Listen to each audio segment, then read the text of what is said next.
De entre las sucesiones hay un par de ellas que llamamos progresiones que son especialmente interesantes para nosotros.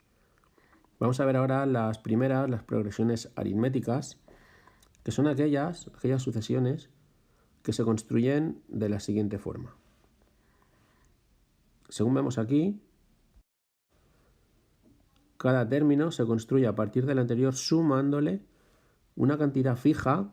Es fija porque no depende de n, es decir, este d siempre va a valer el mismo valor, siempre va a tener el mismo valor, y vamos a llamarle diferencia, por eso ponemos una d. ¿Por qué es diferencia? Pues porque es la diferencia entre un término y el siguiente. ¿De acuerdo? Es decir, una progresión aritmética será aquella que a cada término siempre le suma el mismo valor, que llamamos diferencia, para conseguir el término siguiente.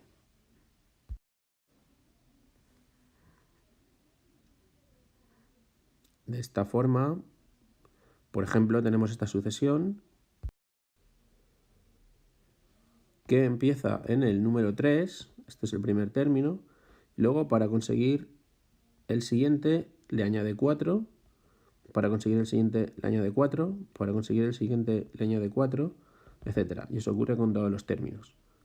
¿De acuerdo? Como siempre le añade la misma cantidad, le suma la misma cantidad, decimos que esta es una progresión aritmética. Vamos a ver cómo podemos obtener el término general de una progresión aritmética. En la que hemos visto antes, habíamos dicho que el primer elemento es el número 3 y la diferencia, lo que vamos sumando cada vez, es 4. Podríamos plantearnos si vamos a ser capaces de llegar al término 50 sin calcular todos los anteriores. Como cada término se construye sumándole 4 al anterior, si tengo los 49 términos anteriores, pues va a ser sencillo calcular el término 50 porque solo será añadirle 4 al término que está en la posición 49. Pero podemos hacerlo sin tener que escribir todos los anteriores, por eso será el término general. Vamos a hacerlo primero con un valor más pequeño, el a sub 7 que tenemos aquí. Podríamos ser capaces de obtener este valor, el 27, sin calcular todos los de medio, del 7, 11, 15, 19, 23. Bueno, pues parece sencillo ver que este 27 es, empezando en el término 3, sumarle el 4. ¿Cuántas veces? Pues hasta 6 veces, ¿no?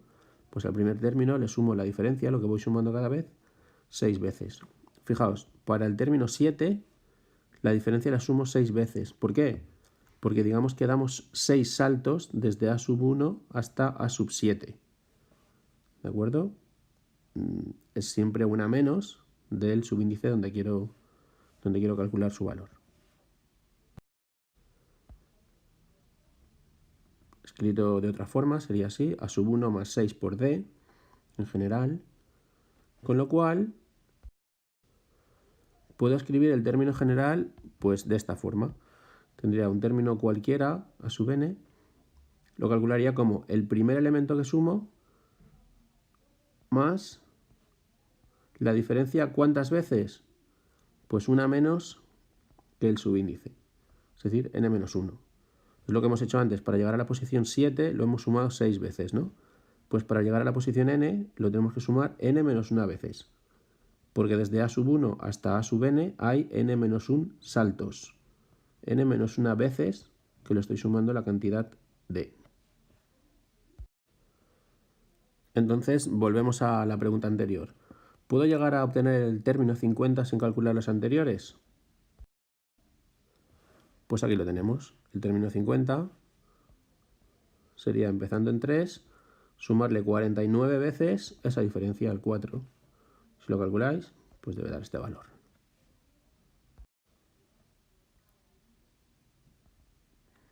Otro dato interesante, otro valor interesante es la suma de n términos consecutivos. Por ejemplo, ¿cómo puedo sumar los 100 primeros números pares? Es decir, todos estos. Bien, pues aquí nos tenemos que fijar que el primer número que sumo y el último da 202 su suma, el segundo y el penúltimo también da 202, el tercero y el antepenúltimo, su suma es 202, etc. Esto pasará con todos los términos que sume. Con lo cual, esta suma, si son 100 números, ¿a qué será igual? Al número 202 por todas las veces que lo sume, que en este caso serán, si tenía 100 números, hay 50 parejas, de forma que el valor será 202 por 50.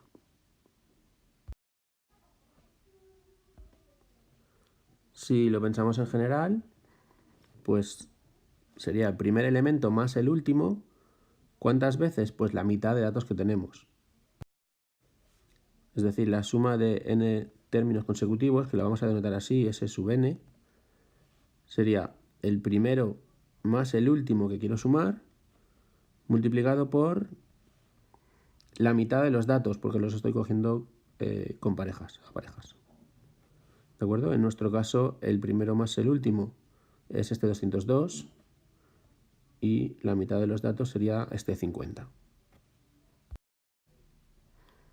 Aquí tenemos entonces las tres expresiones que debemos conocer de las progresiones aritméticas. Y vamos a ver un ejemplo. De esta sucesión, que es la que teníamos antes, queremos obtener la suma de los primeros 1000 términos. Entonces tendríamos que aplicar esta expresión de la suma, esta de aquí, primero más último por número de datos entre 2. El primero le tengo, el número de datos, en este caso serían 1000, y el 2 ya lo conozco, entonces lo único que tendría que calcular es el último. ¿Quién es el último? Si quiero los 1000 primeros términos, ese último será el que ocupe la posición 1000, a sub 1000. Ya conocemos que en esta expresión el primer término es el 3, la diferencia es el 4. ¿Y cómo obtenemos el número que ocupa la posición 1000? Pues, como hemos hecho antes, a partir del primer término, sumarle el 4 999 veces. Con lo cual, el último término que quiero sumar es el 3999. Con esto entonces solo tengo que aplicar la expresión esta de la suma de los términos. El primero será el 3, el último el 3999, 1000 datos y entre 2. Aquí tenéis las tres expresiones que debemos controlar para las progresiones aritméticas. En primer lugar, la que nos da la fórmula, la expresión por recurrencia, que es a cada término le suma siempre la cantidad fija. El término general, a partir del primero, le sumo la diferencia n menos 1 veces. Con esto consigo el término n. Y la suma, como hemos visto, primero más último, por número de datos que quiero sumar entre 2. Y con estas tres expresiones ya controlamos las progresiones aritméticas.